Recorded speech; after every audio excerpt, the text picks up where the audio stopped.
Turkish President Tayyip Erdogan has called for stronger support from his NATO allies on crisis in Syria. In a joint press conference with the NATO Secretary General Jens Stoltenberg in Brussels, Erdogan said Ankara needs more assistance to defend its borders. This report has the details. Turkish President Tayyip Erdogan flew to Brussels to ask for Europe's financial, political and military help in talks with the EU and NATO leaders. The European blocs have asked Ankara to stop pushing migrants to the Greek border and work in mutual agreement.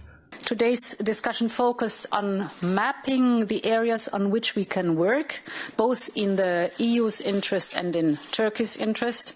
And indeed, as you said, a lot goes back to the EU-Turkey statement of 2016, which remains valid, and we discussed today how to implement the missing pieces. But the Turkish president accused Greece of misleading the European bloc to exploit the current situation.